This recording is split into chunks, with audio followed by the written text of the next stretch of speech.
Welcome to the Intentional Encourager podcast, where each episode brings you compelling conversations and stories designed to entertain, enlighten, and encourage.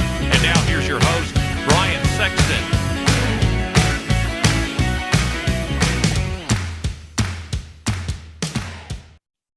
And welcome to the Intentional Encourager podcast. I'm your host, Brian Sexton. Thank you for joining us again today. And I have got somebody, I've been wanting to talk to this person for a good while now, and we've made it happen. And I always find that the conversations happen when they're supposed to happen. You know, things happen and things get pushed back and schedules and things like that. This lady is a rock star. She facilitates unlikely connections and helps transform lives one conversation at a time. She's also a colon cancer survivor. We are going to get into that story. I promise you we're going to get to that story. If you're watching on YouTube, she's got a really cool background. Choose love, save lives. I am talking to Tabitha Cavanagh, who joins me today on the Intentional Encourager podcast. Tabitha, how are you? Oh, Brian, thank you so much. You know, I'm excited to be here, and I couldn't agree more that conversations happen when they're supposed to. I have a million examples of it. So yeah, well, you know, I found that out when we had we had like 3 winter storms within a 7-day period. So we had an ice storm, snowstorm, ice storm. And it was like, oh my goodness, you know, when you got podcasts scheduled and we didn't have internet, and we had power, but we didn't have any internet. And so, you know, you just try to reschedule podcasts. And I'm so grateful. Most of the people that we had to reschedule. We lost a couple of guests. It's okay. But Tabitha and I have been interacting on each other's posts for a good while. We've been trying to get this together. I am so excited that we got this together. Tabitha, let me start here. Take me through the last 14 months or so around the pandemic. You live in the Pittsburgh area. I live in, about 4 hours south of Pittsburgh. But everybody's got different experiences where they live and things like that around what the pandemic has done and things like that. What's the last 14 months been like for you? And what's been an aha moment or a lesson that the pandemic has specifically taught you? All right, great questions. First of all, we're so close. I feel like we should be doing this in person. Yeah, we could meet in Clarksburg. That would be good. Yeah. Yeah. No, I mean, that's a great question, right? We've all navigated this pandemic. It's looked different for everybody, but the last 14 months or so for me have been a little bit of a whirlwind. So I started a new job, mid-pandemic. And now I'm at another new job. So, nothing like changing careers twice in the middle of a global pandemic.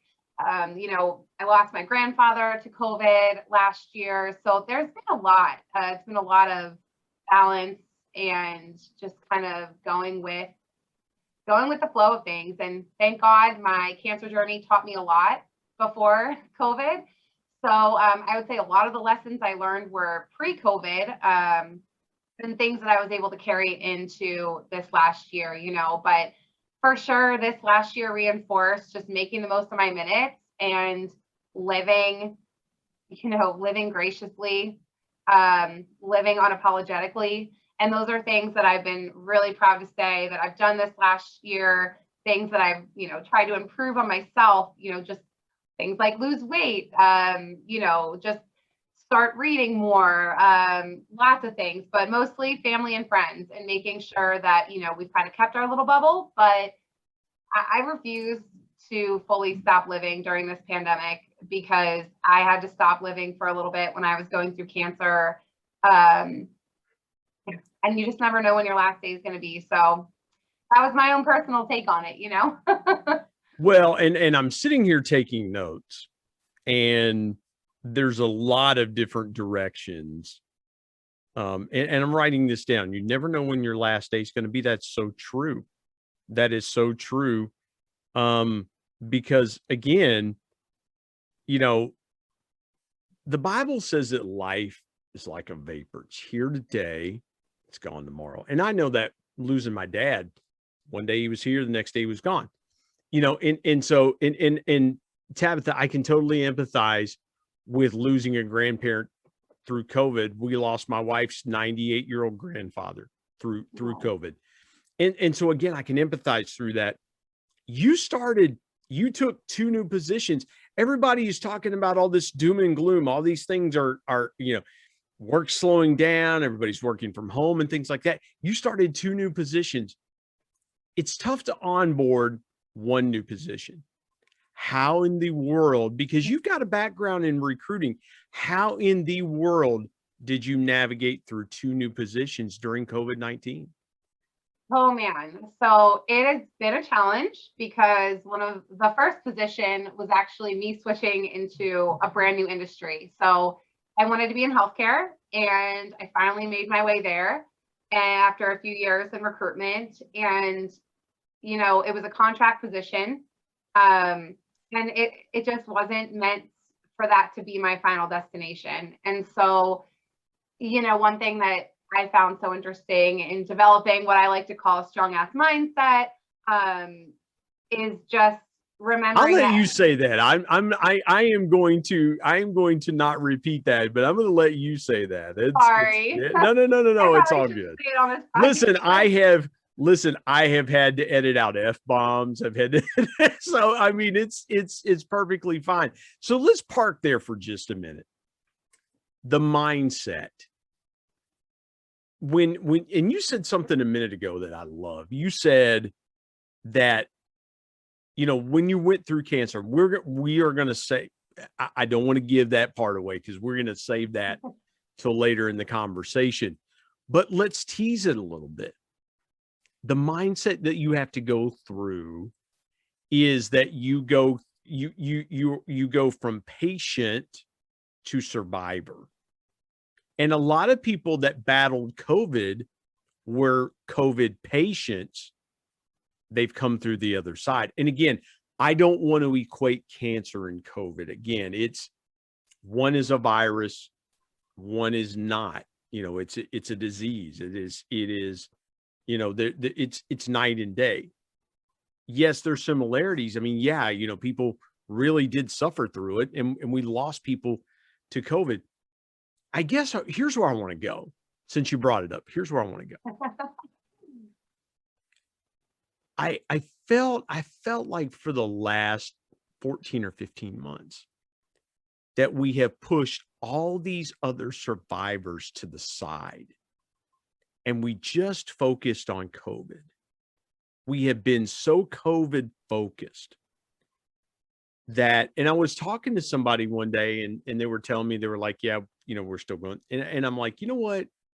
Dementia still happens because my wife's granddad had dementia. People still have heart attacks.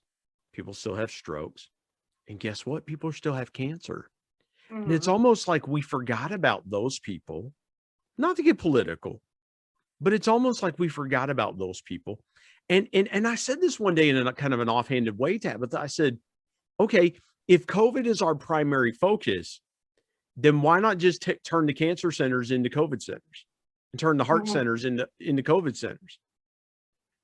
Yeah. Those things didn't stop happening. The people that had cancer were still fighting their brains out to try to beat cancer. And so again, if you're walking that road and you're listening to this conversation, mad respect to you, mad respect. So it's tough, I'll interject. Yeah, please do. Because I know you got something to say there. No, I wanted to say that you're so right. I don't know how many people know, but like there are cancer patients, people putting their chemotherapy on hold because of COVID, because they, especially in the beginning, could you imagine, when I was diagnosed, and I know we're going to get into this a little bit later, but that waiting period is, it is intense. Yeah. And so if you've got people here that are actively fighting cancer and they're being told they have to delay their chemotherapy. I mean, I don't even know the word for that. I mean, that's so overwhelming.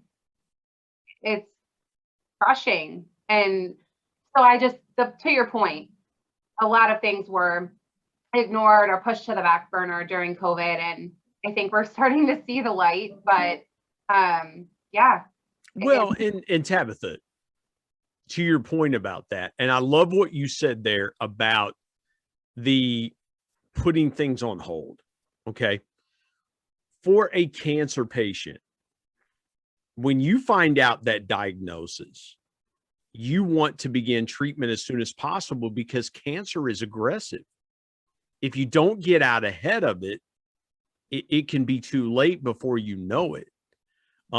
Having friends and family, losing my father-in-law to cancer, we found out 10 days before he passed away that he was in stage 4 cancer. And it was just, it's too late at that point.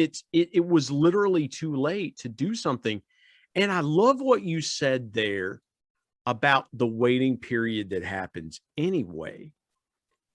And then to put it off again, you just don't know how that's going to react. Taking from your experience when you were going through that, what do you find correlates to that experience in COVID? Is there any correlation with what you went through with what people have gone through with COVID-19? Oh gosh, yeah. I mean, it's funny, kind of the cancer community jokes a little bit and says, hey guys, like everyone that's quarantining during COVID, like this is what we deal with every day as a cancer patient, somebody like actively going through chemo or, for me, I've been out of it. I'm almost 4.5 years NED, which is no evidence of disease.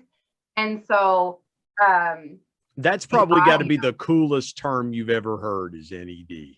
Yes. Yeah. And I love what you said there, I forgive me for interrupting. I love what you said there because you're absolutely right.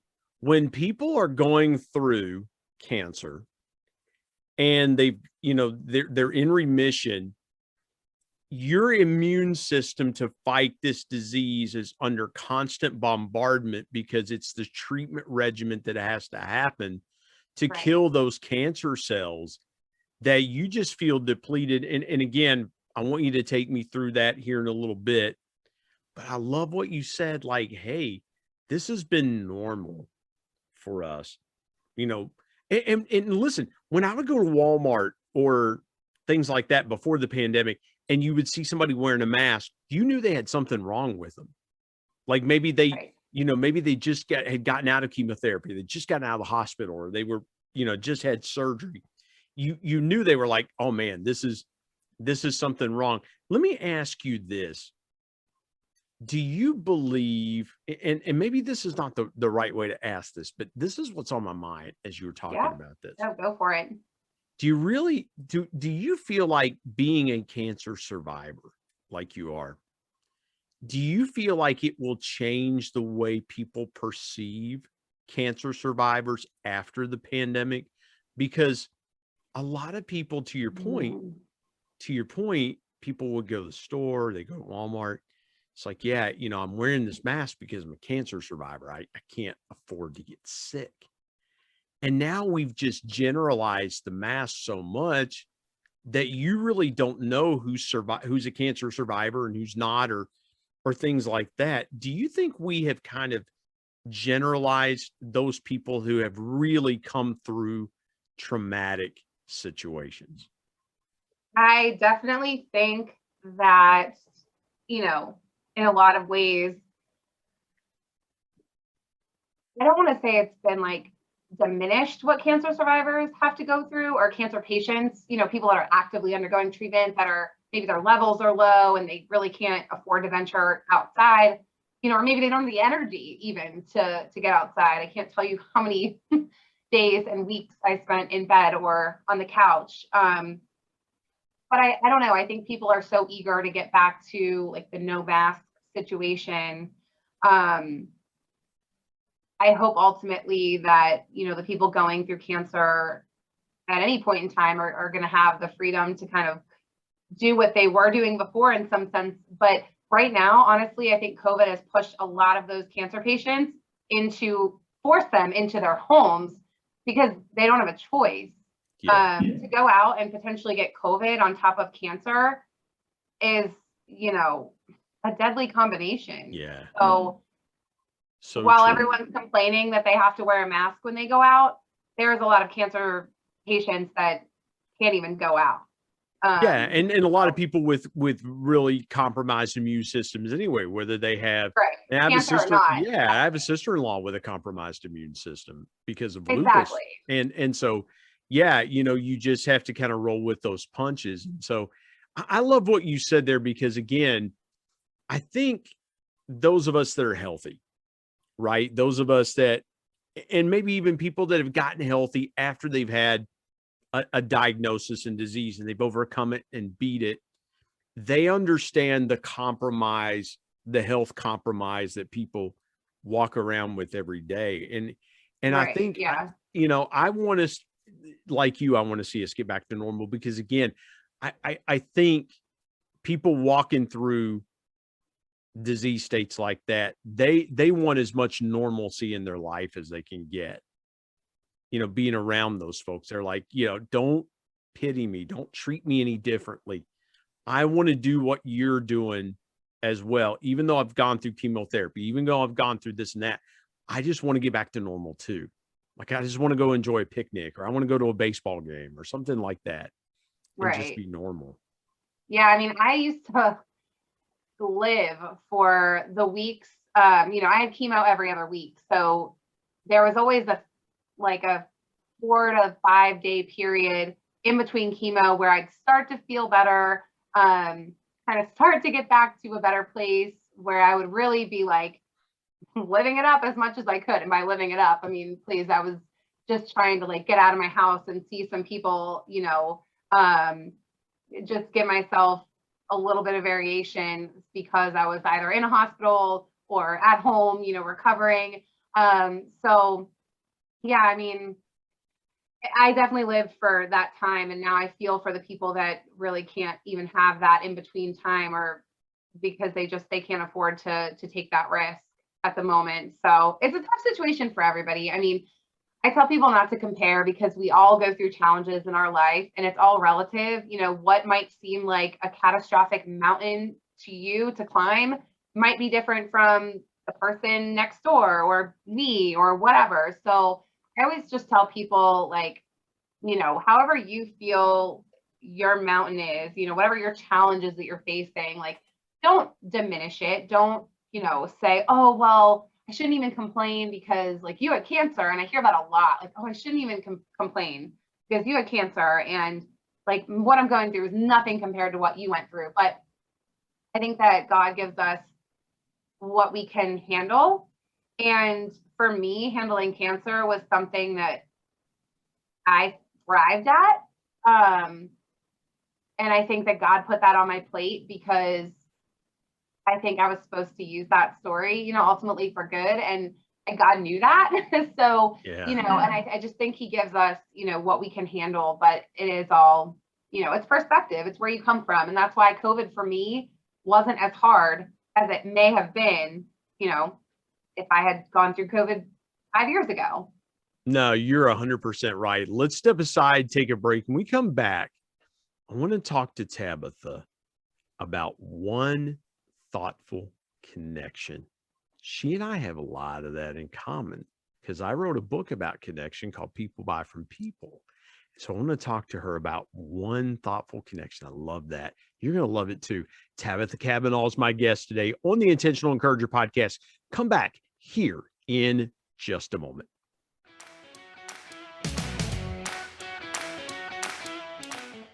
Hey everybody, Brian Sexton here. I want to tell you about our sponsor, SEO National. SEO stands for Search Engine Optimization. Now, what's that, you might say? Well, search engine optimization helps you show up higher on search engines in front of paying customers for words that you as a business owner can monetize. What a great concept. SEO National is owned by my good buddy Damon Burton, who's been a guest here on the Intentional Encourager podcast. Not only has Damon and his team worked with businesses of all sizes, from e-commerce startups to NBA teams and Shark Tank featured businesses, but more importantly, Damon and his team are about transparency, trust, and providing lifetime value. So much so that he still has his first customers after opening SEO National 14 years ago. Let me give you some intentional encouragement and call Damon and his team today at 855-736-6285 or go to www.seonational.com and get a free quote.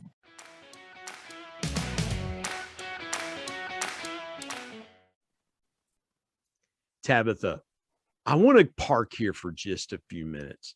One thoughtful connection, because I started writing my book a couple of years ago, and it was off of something my dad said. He said, never forget, son, people buy from people. I thought, I'm writing a sales book. Got halfway through it, I was writing a book about connection. Mm-hmm. What does connection mean to you?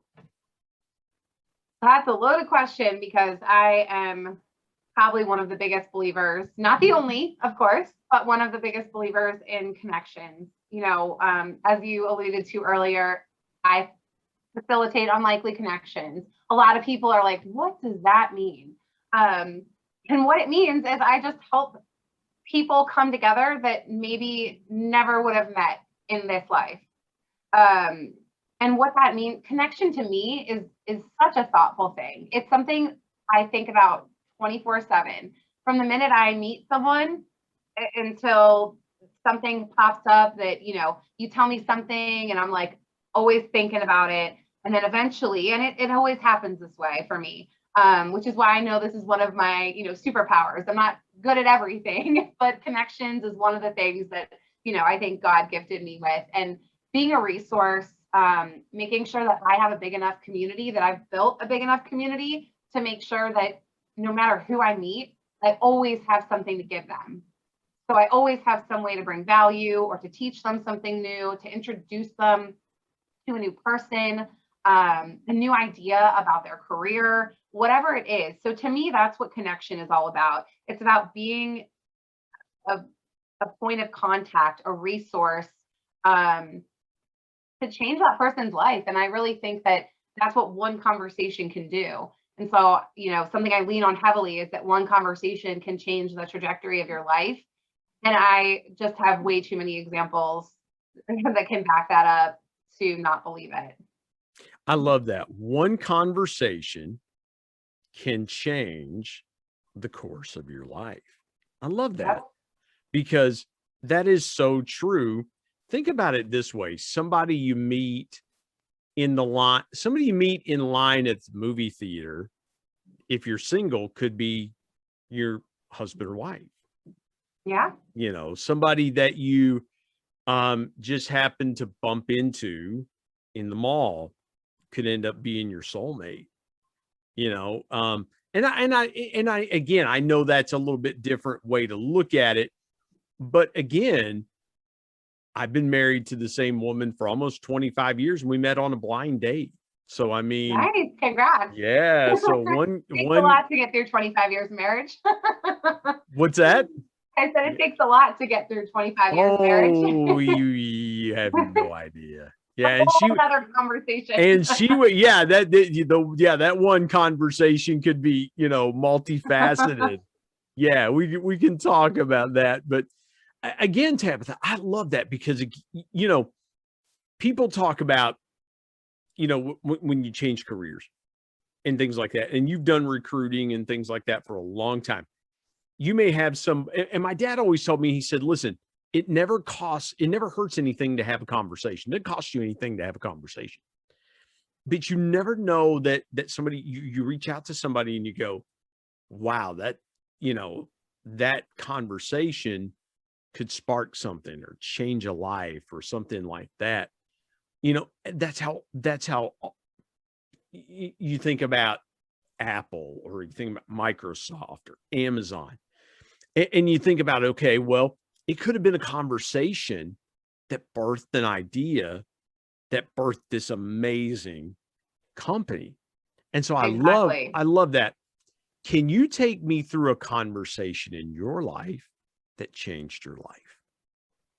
Oh gosh, I have so many of them. I mean, one of the ones that I always think of first is during my cancer journey when my stepmom, I think, connected me to one of her friends who had gone through cancer. Not the same, not colon cancer, but a different kind of cancer. And she at the time said something to me that I didn't really, not that it didn't resonate, but it just, I was like, okay, like I took it for what it was. And I just, was kind of moving on. But it's something that to this day has stuck with me. And she just reminded me to breathe. And it literally brought this whole new intentionality to breathing to me that now I've taught my daughter. I teach it to my clients, my friends, anybody that will, listen, that's going through something. I just remind them to breathe very intentionally. And so that's definitely a conversation that changed my life. I mean, man, I'll shout out Scott McGregor. He is the CEO and founder for Something New. And man, the way that he connects people, the way that he gives back, his servant heart, every conversation I have with him is transformative. And every conversation he has, he brings that into what he gives to other people. So, I mean, there's just so many. I think that when you come into any conversation with an intentional, self-aware mindset, there's a million things you could take away from it. But what I try to do with every conversation is not only listen and take something away from it, but every time I enter a conversation, I refuse to leave without making it better, without leaving it better than I found it, I should say. And I think that's how we make this world a better place. I think that's how people can dive into kindness. I think there's so much there if we all just kind of treat each other like family and, leaned into that a little bit more and just decided, what can I bring to this conversation today that's going to improve the life of the person on the other end of it? If that was everybody's mindset, I just feel like so many things would change, for the better. Who's the one person that you would love to have a conversation with? Gosh, that is a tough question because I could also think of like so many people. But I I'm didn't just mean gonna to go give you a tough question. You asked about, yeah. we're talking about conversations and having the one conversation. And, I had somebody ask me, they said, I was on a podcast and they said, well, who would you like to have a dream foursome with? Oh, Playing golf. I'm like, well, me, my son, my dad, and Tiger Woods. there you go. Yeah. So, Nice. but who would you like to have a conversation with? You know what? I'm just gonna go with the first person that came to my mind right now, and that's Claude Silver. Claude Silver, she's the Chief Heart Officer for Vader Media, Gary Vee's right-hand woman. And I always tell her that she's my spirit animal and I want to be just like her when I grow up. And we interact through LinkedIn, but we've never had a one-on-one conversation. So I would say her because I feel like she leads with so much heart, and that's all I want to do in this life. That's all I want to bring to business. Business can be about love. It can be about passion. It can be about accountability, and which all those things are the values that where I am right now at ChenMed that we live and breathe every day. So she is somebody that inspires me, and yeah, I would love to have a conversation with her. I was afraid for a moment you were going to tell me it was going to be like a former Pittsburgh Steeler or something like that. I was going to be like, oh no, oh no. So no. No. You know what? Okay, so let me ask you this, and I'll ask you this. We'll take another break. What's one question that you would love to ask her? I mean, I just want, can I shadow you? Because I love that. Can I shadow you? Yes.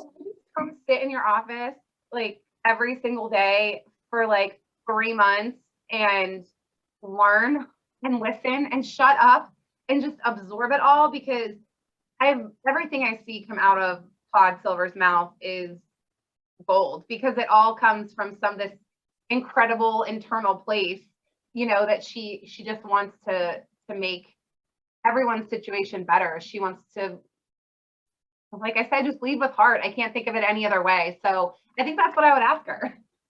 No, I love what you said there. And I'm writing this down, making everyone's situation better, because if we're not doing that, then what are we here to do?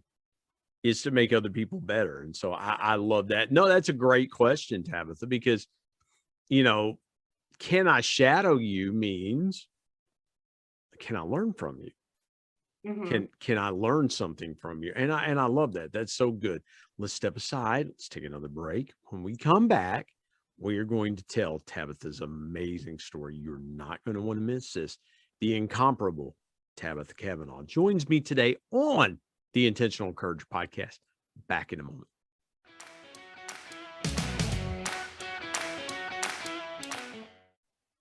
Hey, everybody, Brian Sexton. Want to tell you about my new book, People Buy From People, 10 Powerful People Lessons from the Ultimate People Person. My dad was one of the greatest connectors that I ever knew.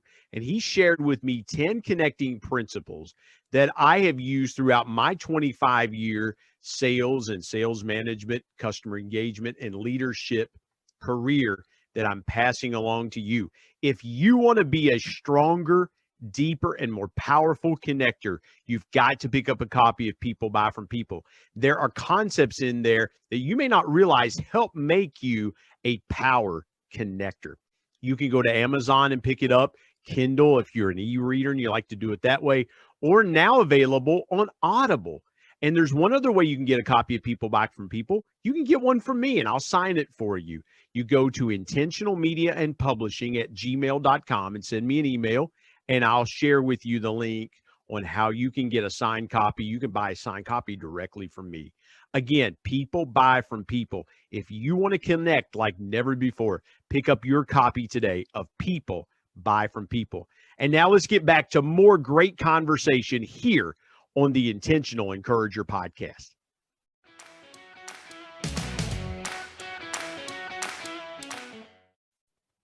Tabitha, let's dive into your story.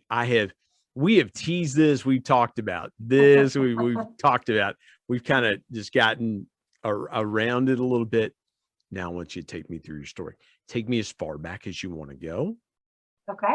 From point A to point B. Okay. So back in 2017, that's when I was diagnosed. But if we rewind just a little bit so people can understand, and this is part of my advocacy work where I want everyone to pay attention to their bodies. But, it was about 4 months before my wedding. And I was just, I was having symptoms. And actually, even before that, I was having symptoms when I was pregnant. But I thought that they were pregnancy related. I'd never been pregnant before, so I wasn't sure. So I ignored them. I didn't say anything to my doctors, big mistake. But ultimately, I knew something was wrong. And so I kept going to my doctor for about a year, a little over a year, with new symptoms that had been evolving, things like blood in my stool, extreme fatigue, dizziness, some things like that just weren't going away and they were getting worse. And, my doctor kind of brushed me off. And I, to this day, believe it's because I'm so young. And, I think a lot of physicians are like, oh, you're young, you don't have colon cancer. That's an old man's disease, right? So it was a lot of fighting, a lot of advocating for myself, a lot of paying attention to my body and realizing that I'm not crazy, like something's going on, and I will wait and keep pushing until I find someone that will listen to me. And ultimately, it was the week I was getting married. I landed in the ER. And a few days later, only a few days before my wedding, I'm, sitting at the table in my kitchen, trying to put together seating charts for my wedding and prepping for a colonoscopy. And then, had the colonoscopy 2 days later, got married, and definitely, made the most of the day, even though I wasn't feeling 100%. How did you push yourself through that? Because a colonoscopy is nothing to sneeze at, and you're feeling bad. You're still not feeling 100%. How did you push through your wedding day? Yeah, honestly, it was easy because I felt like I got through the colonoscopy and there's nothing I could do, right? The results hadn't come back yet. So I'm like, I'm not gonna ruin my wedding day. Like, this is gonna happen one time, So I really just lived in the moment and didn't even think about it that day. Really just moved on, enjoyed the day as much as I could, and went on my honeymoon. And on my honeymoon, I think we came back and got a call from the doctor that you're great, no cancer, everything's good. Awesome, great. So I still had this polyp, which grows inside of your colon. A lot of people get polyps and they can be removed very easily.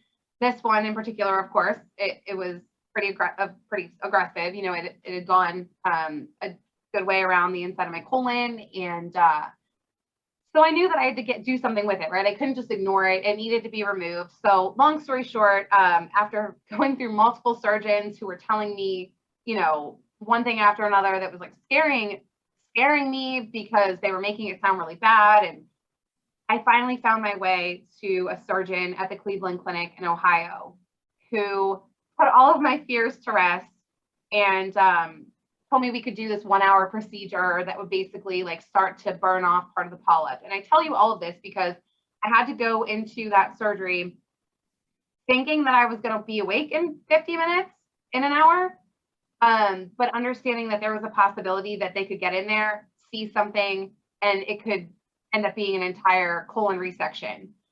So that's what ended up happening. Was he got in there, and about halfway through burning the polyp off, he realized that something was wrong and something was suspicious. And so he ended up, 6 hours later, I woke up, my husband had been worrying, of course, that entire time.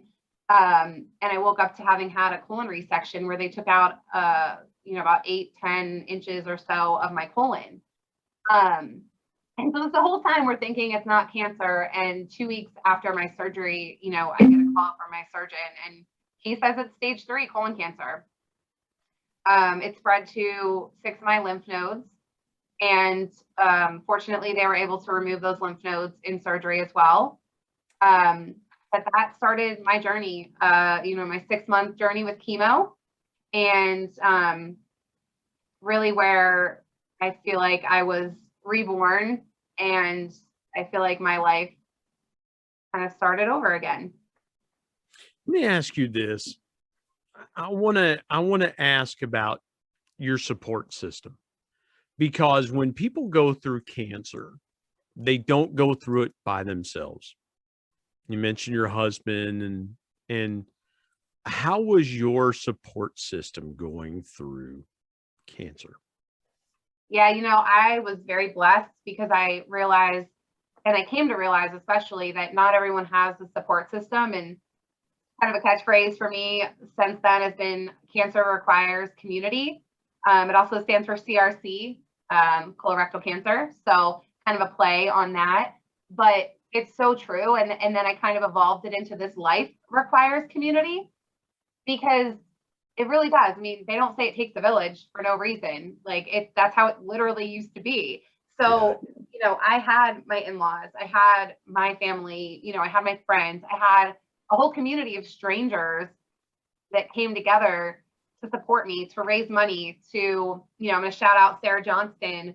She is a connection I met on LinkedIn, and she started a meal train for us, and other people on LinkedIn that didn't even know me, or that knew me and wanted to support, came together to help with this meal train. I mean, Lila Smith, she ordered food for me and was going to have it delivered to my house, but accidentally ordered from a place that was too far. And instead of just saying, forget the whole thing, she literally ordered an Uber and had an Uber go pick up the food and drive it 45 minutes to my house. And I could like cry when I think about that, because I mean, the support and the people that just like stood up and they were so selfless, like I'll never be able to repay that. I mean, I try every day. Yeah. I certainly try. No, those are, you know, and I know Lila personally. She is an unbelievable person, and It's incredible. yeah, incredible. And Tabitha, that's the thing, is you figure out pretty quickly who's standing in your corner, who's standing with you, because I would have to imagine, I haven't gone through this, but trying to put myself into that position, I would have to think there were times that you felt by yourself. Like, oh my goodness, you know, my husband, it's not happening to my husband. It's not happening to my in-laws. I feel, did you ever have those times, and how did you push through those times of feeling like you were by yourself? Yeah, I mean, it's a great question. And I think that, you know, being by myself, like when I would be upstairs, laying in bed or whatever, like unable to move, just so out of it. I remember just like sometimes I'd wake up and just be there by myself and thinking like, I don't know, just thinking so many different things. And I really stayed connected through the Colorectal Cancer Alliance and their support group. I decided very early on in my journey, right after I was diagnosed, that my story, there's no way I was going down without at least sharing my story so it could help save somebody else. And so I really immersed myself in that community and getting involved and helping to support other people. And honestly, doing that, like serving others, made me feel less alone. And it's interesting because for anyone listening and for any caregivers out there, I'll give a quick perspective. Is that I remember my husband, he used to always say like, oh, you talk to all these support group people all the time. Like they're not here doing the laundry or, cooking or taking care of you, like when you need it the most. And it's just different. It's people that have been through it, that understand what it's like to have cancer, and they just get it. And that's an immediate bond that is, you just can't replace that. And it doesn't discount anything that my family and that my loved ones, that my husband, like, doesn't discount anything that they did. It's just, you think about like who's in your life and who's in your circle, and you've got different people in your life for different reasons. Different people bring different things to the table for you. And that's really what it was with cancer, is that, my husband and my family, they provided a certain kind of support, but then like there are other people, other survivors, other patients, and they just provide a different kind of support. Yeah. And that's really what it was. So I think the alone part, honestly, comes more after. And I say that because, you finish chemo, and people equate finishing chemo and ringing the bell with you being done with cancer. Yay, it's over. Being in remission. Yeah. Yeah. Like cancer's never going to come back to you, and it's never going to, 100%. Well, and some people ring the bell and it's more of a milestone for them. Like maybe they finished that round of chemo, or, but it doesn't necessarily mean that cancer is gone. For me, it signified the end of chemo. I thankfully was clear, but there's so much that happens after the fact. When all the doctors go away, when all the appointments, that I've been going to every other week, and more than that in some cases, like, I've had nurses come to my house to disconnect me when I had my port, and the chemo that came home with me. So it wasn't just chemo in the hospital, there was chemo that came home with me, so when all of that kind of like dies down and starts to disappear, and people are like, forget, they're like, oh, cancer, she's good, like it's gone. But like that's when the mental and emotional part of it really starts to kick in. And that's when like what they call scanxiety kicks in, when you're about to have a scan and you're really worried because you don't know what the results are going to be. Did the cancer come back? They say that in the first, couple of years are vital. Like if you can get to the first 2 years without having a reoccurrence, that's like the first really big milestone. Like, yes, it didn't come back. It's been 2 years. I'm coming up on 5, and I am just like, praying, that their every scan and every colonoscopy is clear. Because once you get to 5 years, that's when you can call yourself cancer-free, and then have better chances of it not reoccurring. So, well, let's hope from all of us here at the Intentional Encourager podcast, let's hope that 5-year milestone comes and you are cancer-free. I've got to ask you this, Thanks. Tabitha.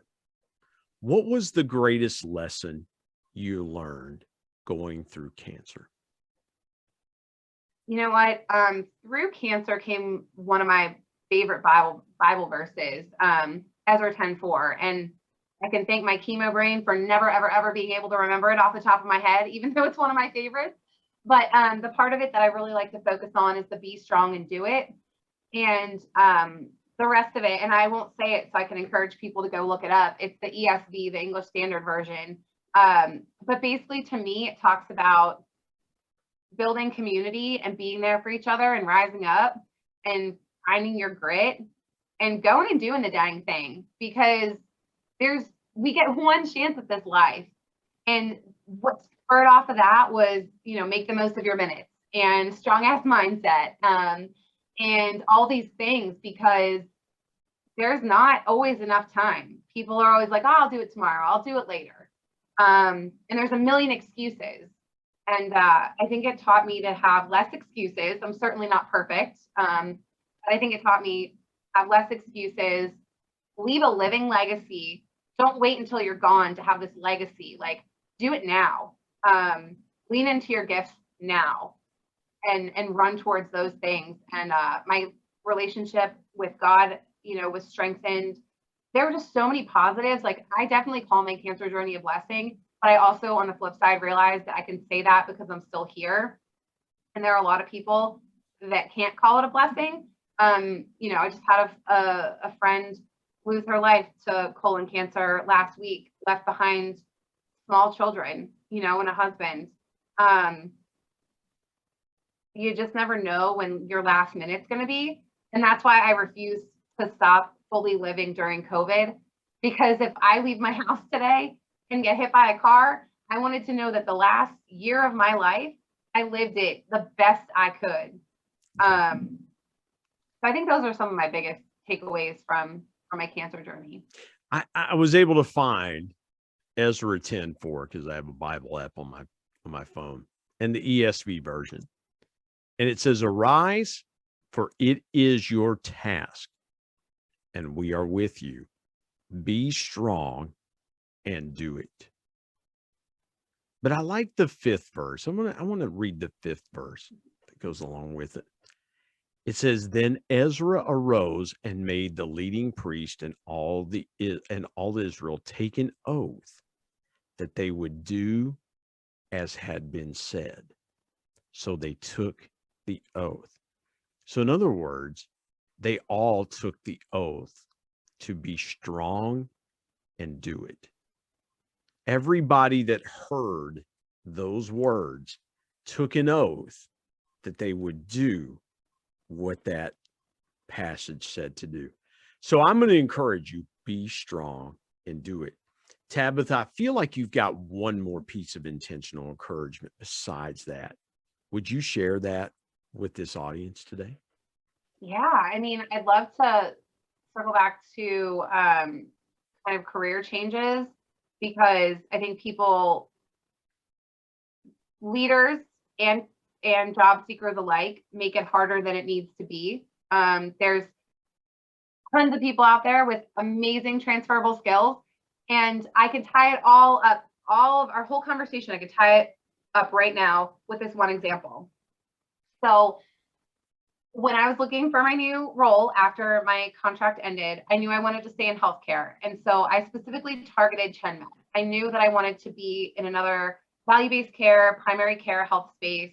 That's where I felt like my heart was pulling me towards, all of that. So what I did was I targeted this one company that I knew I wanted to be at. I found, as many people as I could on LinkedIn in the talent department, and started connecting with everybody.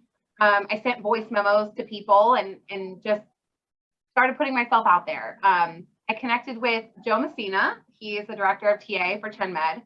And he actually, he got back to me. We were able to have a conversation, and through that conversation, discover what my strengths were and figure out where I could help fill in the gaps at ChenMed. And within a 2-week period, I ended up with an offer. There was a lot that transpired in there, but my point being, one conversation, let me rewind, one decision to choose ChenMed, not knowing if they were going to choose me back, but to make my own decision regardless of the outcome. That decision led to one conversation that is literally in the process of changing my life right now. I'm in the process of helping to change other lives. So my encouragement to anyone listening today would just be, if you're not using your natural gifts right now and you're going against the grain and you're not happy, I would just say, think about where your skills could transfer to and lean more on the relationships than just trying to send your resume out to 1 million people hoping that somebody will respond. So there's so many gifted people out there that are not in a fulfilling situation right now, whether it's professionally or personally. And I just want to encourage people to lean into what you're good at, the things that fulfill you. And I'll steal from Marie Kondo, that spark joy in your life. And that's really what I run to. I run towards the sunshine. I am all things like sunshine, rainbows, unicorns, all that stuff that people joke about. But I literally I can't wake up every day without being thankful that I am still here. Because there were nights during cancer and during chemo that, right or wrong, my brain was like, am I going to wake up tomorrow? And that is a hard thing to think about when you have a 2-year-old sitting next to you. So it's I just want people to make the most of this life and to give back and to be kind. And I think if we all do a little bit more of that, we're going to find ourselves in a very different world. Well, that's why I wanted to have you on. And that's why I pushed for a while. I'm like, please come on and tell your story, because that's what we're trying to do, is get people to understand that the greatest thing you can do every day is to encourage yourself, whether it's through prayer, whether it's through reading, whether it's through meditation, whether it's through exercise, whatever you can do to encourage yourself every day, you're going to have an advantage over everybody else that chooses to go, I don't want to do that today. Crap, I got to do this today. They wake up discouraged instead of encouraged. And then what happens is that they get to a point in life like you got to, and life's hitting them in the face and they don't know what to do. And so encourage it. So I love that. Thank you for sharing. Thank you. Where can folks connect with you? I know they're going to want to connect with you like I did. Where can they find you? Where can they connect with you? Yeah, right now, the best place to connect with me is on LinkedIn. So if you search Tab the Recruiter, that's my hashtag, Tab the Recruiter, you will find me on LinkedIn, I promise you. So reach out, send me a connection request, or follow me, whatever your preference is. But I just, my daily prayer is that God brings me to the people that need whatever it is I have that I can gift. And I pray that also vice versa, that he brings people into my life to bridge that gap, or, to help me in some way, or whatever it might be. So that is my prayer, that I hope to meet whoever it is that's on their heart that feels like they want to reach out. So I love that. Tabitha Cavanagh, this has been so good. I have enjoyed every minute of this conversation. I've got her cell phone number and I'm not giving it to you, so don't ask. But no, connect with her on LinkedIn, find her content, get connected to her. Tabitha, this has been awesome. Thank you for joining me today on the Intentional Encourager podcast. Thank you, Brian.